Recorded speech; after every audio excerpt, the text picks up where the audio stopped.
Bueno, el otro eje que me parece también fundamental y que, bueno, por supuesto, más con alumnos de arte es central, es el vestuario y el arte, ¿sí? Esto no significa que, repito, nos hemos inspirado en el arte de los griegos, en el arte de los egipcios. Bueno, yo ahora me voy a ubicar un poquito más en todo lo que es la modernidad, del siglo XV en adelante, del Renacimiento en adelante, ¿no? La modernidad como una inspiración artística, ¿sí? Fundamental. Y además, ¿por qué? Porque a partir de la modernidad comienza a surgir el concepto de moda, que hasta este momento no existía, ¿no? Y de hecho, muchos monarcas, ¿sí?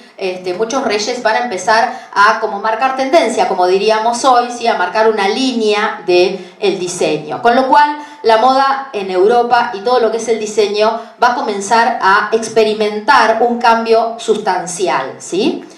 No solamente porque se van a aumentar las faldas de las mujeres, ni que va a haber, ¿no?, la corsetería que cada vez va a ser más ajustada, cada vez más lujo, boato, oro, plata, pedrería, etcétera, etcétera, sino que también porque de algún modo el Renacimiento va a reflejar, ¿sí?, en el arte y en el vestuario se va a reflejar la cosmovisión antropocéntrica, ¿sí?, que tiene este periodo, con una inspiración, por supuesto, fantástica de este momento.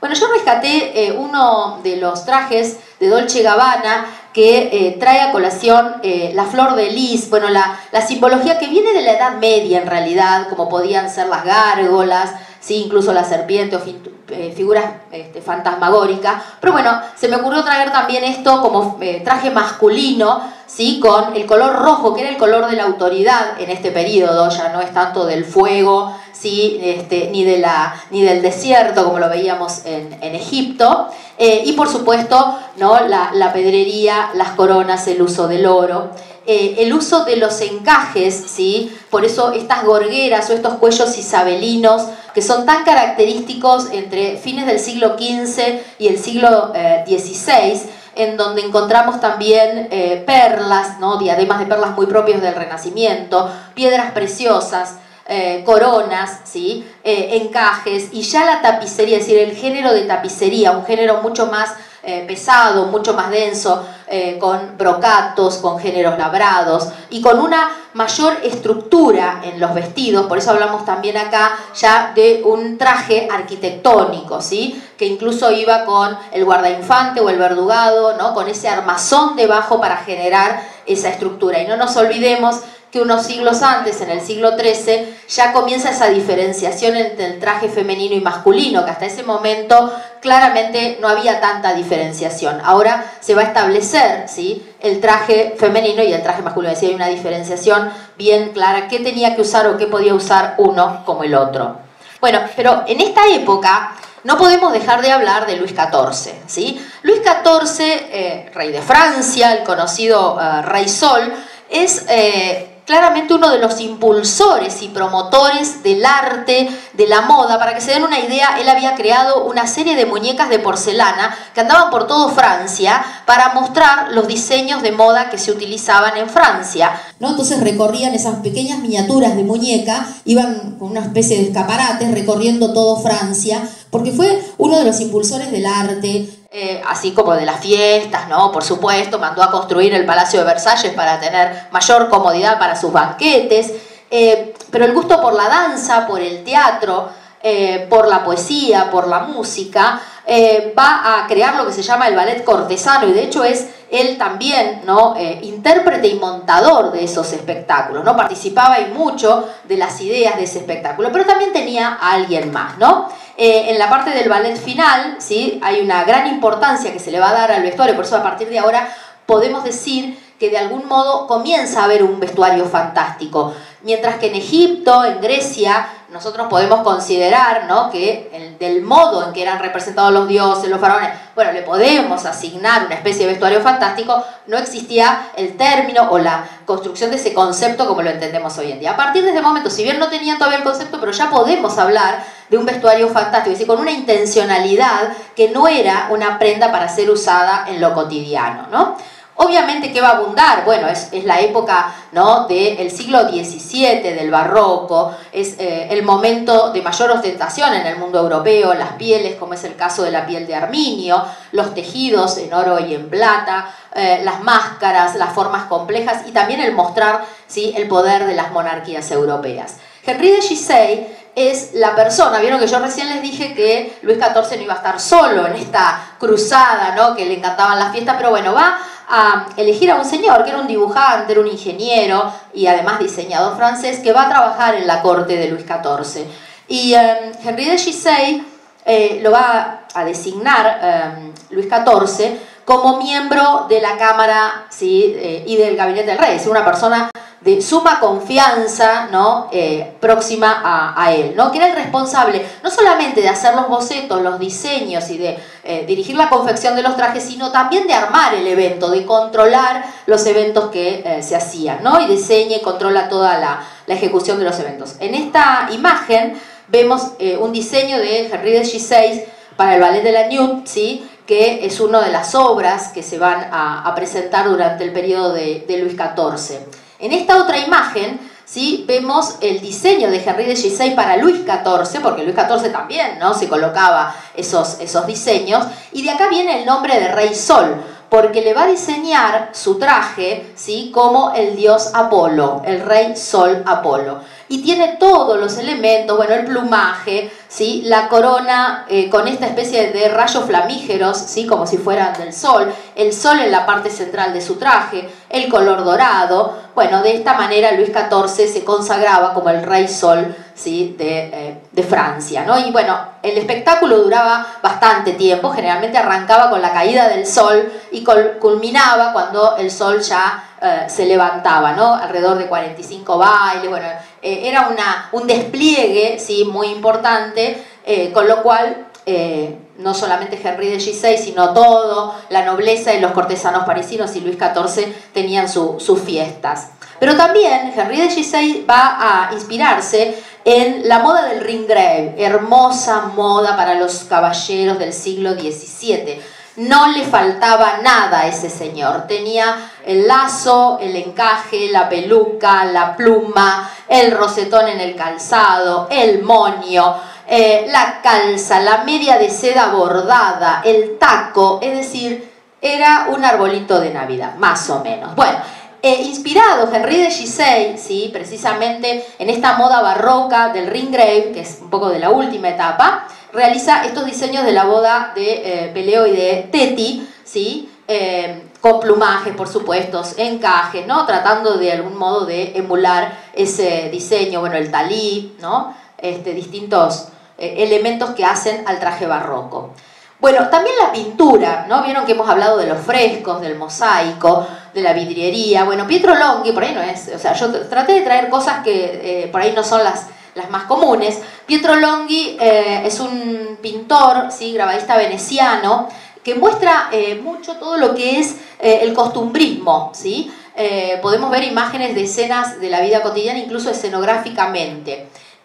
Bueno, a partir de Pietro Longhi podemos ver también el protagonismo que va a tener la mujer con esas faldas ahuecadas, ensanchadas hacia los lados, utilizando lo que se llamaba el panier, ¿no?, como una especie de canastillas de garastones hacia los lados que aumentaban el volumen de las faldas. Una falda abierta, ¿no?, que tenía otra falda por debajo. Acá estaba la secreta, la pícara, ¿no?, y la discreta, ¿no?, de acuerdo a cómo iba, ¿no?, sacándose la ropa la señora. Y por supuesto la corsetería, ¿no?, el momento también de las pelucas y demás. Bueno, en esta oportunidad, ¿sí?, en Moschino, ¿sí?, que presenta un traje, no sé si alcanzan a observar, una peluca, el tema de las pelucas que va a estar muy presente en este periodo, ¿no?, pelucas exageradamente altas, ¿sí?, que eran empolvadas con harina de arroz, cuanto más blancas mejor. De ahí viene el término peluquero, ¿no?, porque había una persona que era la que estaba encargada de acicalar, de acomodar, de peinar esas pelucas, de armarlas. Incluso era tan contaminante el polvillo que se armaba que las habitaciones en los palacios, ¿no?, eran retiradas para precisamente no molestar al resto, ¿no? Bueno, acá es un traje corto, pero de todas maneras el ancho de la falda se puede observar claramente. los brocatos y los bordados en tapicería, en terciopelos, ¿sí? En géneros mucho más gruesos, como así también el bordado en esta otra pieza de Dolce & Gabbana. Balenciaga, otro de los diseñadores también que se inspiró y trabajó mucho con el tema religioso, pero yo acá traje, bueno, por un lado, una de las piezas que se inspira en un bodegón. El bodegón es uno de los temas del barroco, junto con los temas costumbristas, con lo cual, bueno, Balenciaga se va a inspirar precisamente en una de las pinturas, ¿sí?, de bodegón para realizar este traje. También se inspira en Zurbarán, en las imágenes y en las pinturas religiosas, como es en el caso del sacerdote realizando un vestido, ¿sí?, de mujer, precisamente con el mismo material y con las mismas estructuras que el traje clerical.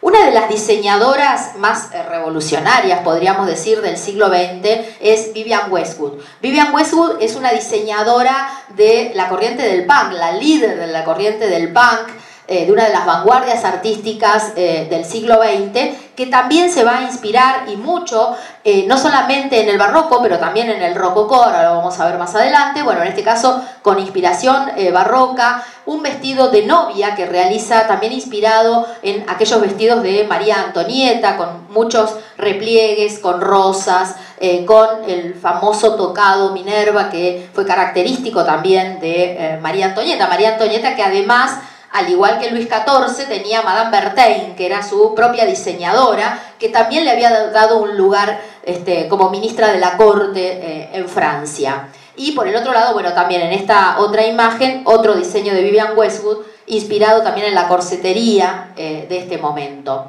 Como les decía, Vivienne Westwood va a diseñar trajes tanto urbanos como de alta costura, inspirados en el barroco y en el rococó, en este caso, sí, con un diseño ya de alta costura, y en estos otros dos, marcando claramente la característica y la diferencia del maquillaje, ¿no? El rococó con esos maquillajes de pómulos muy rojos, de labios en forma de corazón en color carmesí, incluso con algún que otro lunar en alguna forma de corazón o círculo en terciopelo, que eran apliques que se colocaban, y lógicamente también esos tocados, ¿sí?, bastante altos y empolvados.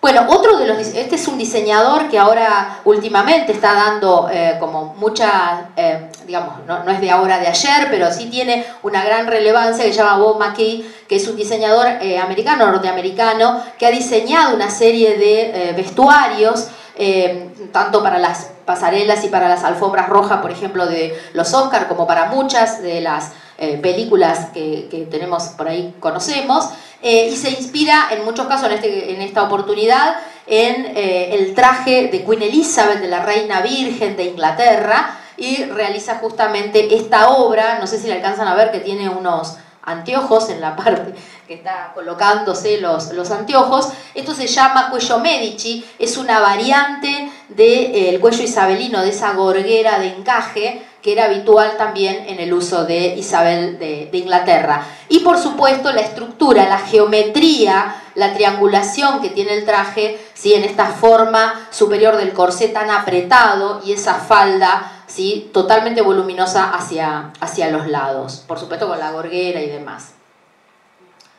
Bueno, los tocados, como les decía, fantásticos. El uso de las pelucas, que después empieza como a descender el uso de la peluca, ¿no? Los hombres después se quedan con unos rulos hacia los lados y con un lazo en la parte de atrás, pero la diversidad de diseños, ¿sí?, de estas estructuras, incluso hay caricaturas en esta época en la que hay un señor que era el peluquero subido a una escalera, por ahí habrán visto ese dibujo, subido a una escalera tomándole la medición a la peluca, pero se tuvo que subir una escalera de varios peldaños para poder terminar, acabar, ¿no?, con el tocado y la terminación de la peluca, generalmente con elementos, por supuesto, postizos, ¿no?, rellenos y demás, pero tenían pedrería, perlas, plumas, flores, ¿sí? Tanto en el caso de, bueno, en este caso es un retrato anónimo de María Antonieta o María Fedorna, que es el retrato que tenemos en esta en la derecha. Bien, la reina, pasando ya al siglo XIX, ¿no? Y siguiendo un poco con esta línea del arte y el vestuario, en el siglo XIX encontramos a la reina Victoria. La reina Victoria de Inglaterra va a marcar con una serie de aspectos, en una serie de rasgos, la indumentaria del siglo XIX, incluso que continúa hacia el siglo XX, como es el color del luto, el negro como el color del luto que se impuso a partir de la muerte de su marido. Bueno, en este caso es la reina Victoria, sí, con su capa en el momento de su coronación, y un diseño precisamente de Goupil en una de las pasarelas de Met, ¿sí? Con un traje para Rihanna, ¿sí? en un color más o menos semejante, ¿no? Un dorado, un amarillo, pero la estructura es en líneas generales muy igual. El siglo XIX se va a producir una serie de cambios, todos sabemos, ¿sí? Los cambios económicos, como así también los cambios tecnológicos, revolución industrial, revolución francesa, ¿no? El desarrollo de la máquina y nuevas ideas, ¿no? Como la ilustración y demás, con lo cual va a haber una fuerte influencia también en la literatura, en lo artístico, en lo cultural, pero acá vamos a detenernos, ¿sí? También en la simbología y en el estilo romántico, ¿sí? En una tendencia que también se va a ir acentuando hacia mediados del siglo XIX hasta llegar hacia fines con lo que es la línea del Art Nouveau. Y tomamos nuevamente a la reina Victoria de Inglaterra, pero acá la vamos a, digamos, ver desde otro aspecto, ¿sí? Hay una fascinación también por la joyería, por la fantasía, por lo exótico. Se están dando lugar en el siglo XIX hallazgos en las tumbas egipcias, ¿sí? Hay muchos hallazgos arqueológicos en este momento que también van a renovar la inspiración de muchos creativos y diseñadores de este momento. Pero me voy a detener en la joyería de luto. Comienza, a partir de este momento, a utilizarse una serie de elementos simbólicos que hablan de la ausencia de alguien de la familia, ¿no? Un esposo, las plumas, ¿sí? Unos pequeños o los especie de camafeos, el hecho de tener los cabellos, ¿sí? De un niño que ha fallecido, el cabello natural de alguien que ha fallecido entrelazado con un broche de oro, ¿sí? Como un recuerdo de esa persona. Me parece una atrocidad por las caras que me están poniendo. La terminación en calavera de un rosario, es decir, incluso cadenas y collares, todo con calavera, como para hacer alusión que se estaba de luto, ¿sí? Y que precisamente alguien de la familia había partido. Hay una joyería funeraria muy interesante en todo este periodo, más allá del negro que todos ya conocemos. Pero algo también interesante para conocer de esta etapa victoriana son las fiestas, que en realidad se llaman fiestas de disfraces, pero no son disfraces. Eran fiestas que se desarrollaban en las casas, ¿sí? De la época victoriana, y había incluso algunos lugares, salones especialmente para estos eventos, y eran trajes que no podemos hablar de disfraces, eran trajes diseñados, pero de formas totalmente novedosas para tratar de, bueno, superar a los del año anterior o para superar la fiesta anterior o para el que participaba de esa misma fiesta, ¿no? En este caso, la Bruja Blanca, ¿sí? Muchas alusiones también incluso a los cuentos y a las novelas, como es el caso de Dickens, en este caso Dolly Varden, que está de alguna manera, va a ser uno de los modelos de los diseños más repetidos en estos eventos, en estas fiestas, pero que en realidad tiene un diseño del siglo XVIII en el siglo XIX. Y representa, por supuesto, ¿no? lo real y lo ficticio y, bueno, y las celebraciones.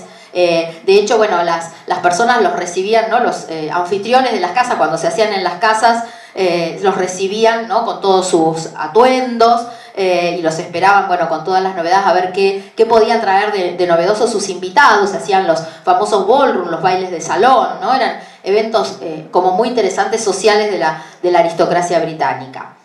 Bueno, el arte claramente va a tener hacia fines del siglo XIX, con el impresionismo, el postimpresionismo y el puntillismo, una fuente de inspiración, ¿sí? Hacia muchos diseñadores y creativos en esta oportunidad. Hay otros, Rodarte, hay otras colecciones. Traje a dos diseñadores holandeses, Victor and Rolf, que realizaron una colección, Van Gogh Girls, las chicas de Van Gogh, inspirado precisamente en los girasoles, en la noche estrellada, con sombreros de paja, jugando un poco con el volumen, con las figuras naturalistas, las flores, ¿sí?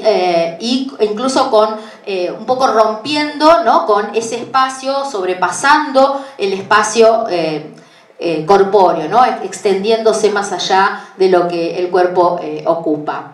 Bien, yo les decía que comenzamos de alguna manera con lo romántico y íbamos a terminar el siglo XIX con el Art Nouveau. El Art Nouveau es un estilo que se va a desarrollar, un movimiento, podríamos decir, estético, artístico, que va a trascender todo: la gráfica, la joyería, el vestuario, la vidriería, la arquitectura, todo lo que tiene que ver con la fabricación del mueble. Es decir, el Art Nouveau va a avanzar, ¿no?, en todos los terrenos. Acá yo hice otra selección, ¿sí? Es un estilo naturalista, orgánico, ¿no?, que se inspira precisamente en la naturaleza e incluso la representa estilizada, geometrizada, ¿no? Bueno, desde, por supuesto, las estampas y todo lo que es la cartelería de los teatros parisinos, ¿sí?, hasta la fotografía, que justamente la invención de la fotografía es a mediados del siglo XIX. Y en este caso tomé un diseño de un diseñador contemporáneo al siglo XIX, que es Charles Ward. Charles Ward, junto con Paul Poiret y con tantos otros, que por ahí la Coco Chanel, Coco Chanel y demás, de alguna manera son los diseñadores vanguardistas, ¿sí?, que comienzan desde el siglo XIX en adelante a querer, en este caso no, pero bueno, después más adelante sí, a querer romper con esa figura encorsetada femenina que se venía dando desde el siglo, prácticamente fines del XIV, del siglo XV, ¿no? Pero siguiendo con la estética del Art Nouveau, que es ese diseño naturalista, incluso el uso de la herrería, ¿sí?, que es muy importante en este periodo. Bueno, este es un diseño de Charles Ward con falda y corsetería. Y dentro de esta misma corriente del Art Nouveau, bueno, por supuesto la imagen de la mujer, que es la protagonista del Art Nouveau, ¿no? Es la fuente de inspiración en el Art Nouveau. Acá tenemos en el centro, por un lado, una pintura de Toulouse-Lautrec, donde representa a Le Gollet, que es una mujer. Se me quedó sin batería. Bueno, les decía, esta imagen de esta mujer, ¿sí?, que era del teatro parisino, pero una mujer que generaba como mucha digamos, molestia, por así decirlo, ¿no?, porque se contorneaba demasiado, como demasiado erótica, dentro de los teatros parisinos, con un escote bastante prominente, ¿no?, muy promiscua y demás. Bueno, en este caso Bella Hadid tiene un diseño de Bodier con un diseño semejante, ¿sí?, al de la pintura de Toulouse-Lautrec, y todas las imágenes del diseño naturalista justamente del Art Nouveau, con el uso del dorado también, ¿sí?, pero sobre todo los motivos florales y la línea curva, ¿sí?, y esa figura envolvente que de algún modo va a caracterizar también al Art Nouveau, ¿no?, que incluso muchas veces el mismo cabello de la mujer hacía de esa forma envolvente de marco de la gráfica o de la pintura, ¿sí?, o de algún tipo de diseño, como en este caso, ¿sí?, Fabiana Milazzo, inspirada en este caso en la casa de Víctor Horta, la casa Tassel, ¿no?, en Bélgica, inspirado en las escalinatas, en la herrería, en las formas curvilíneas y naturalistas, realiza esta pasarela. También dentro de lo que es, vieron que yo les decía que el Art Nouveau había avanzado, ¿sí?, hacia la joyería, todo lo que es el mobiliario y demás.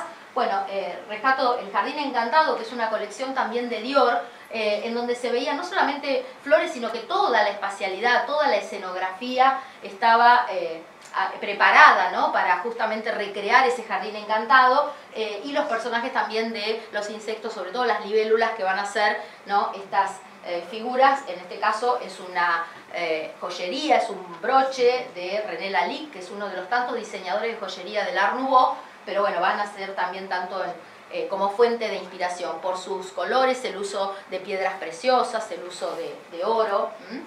Y Paul Poiret, como yo les había ya anticipado, lo nombré con Charles Ward, va a querer romper, ¿no? Y quiere romper, y lo va a hacer precisamente, esto de que la mujer esté encorsetada o que tenga un vestido que prácticamente seguía desde el siglo XV siendo más o menos igual, con una falda huecada, un poco más ancha a los lados, un poco más ancha adelante, pero el corsé y esa forma redondeada y ahuecada en la falda. Y se inspira en las estampas japonesas, como vemos acá, también en los ballets rusos que estaban llegando a Europa en este periodo, en las bailarinas del ballet ruso, y también en las reminiscencias árabes con bombachones, piedras incrustadas, ¿no? El trabajo de los bordados y la pedrería, que va a ser también característica de esta etapa, ¿no? De Paul Poiret. Ligado a esto y ligado a esta vestimenta racionalista que empieza a tener predominancia, nos encontramos con la Secesión vienesa, ¿no? Todo lo que representa Gustav Klimt, ¿sí? Y por supuesto en este caso Emil Flow, que es una diseñadora y artista que en su atelier conjuntamente, bueno, además eran parejas con Klimt, van a ser, Flow va a ser musa inspiradora de Klimt, pero al mismo tiempo Klimt también va a diseñar traje, pero la idea era romper con esa estructura ajustada del cuerpo, sino que darle libertad también y generar también como una especie de experimentación en el traje, ¿no? Todo lo que es el diseño experimental. En esta oportunidad es el vestido racional, que también lo usa Carolina de Mónaco en una de las presentaciones del Baile de la Rosa, con un diseño semejante al de Emil Flow y algunos otros diseños de las pinturas que se encuentran en las obras de Gustav Klimt, precisamente en relación a los diseños de Emil Flow.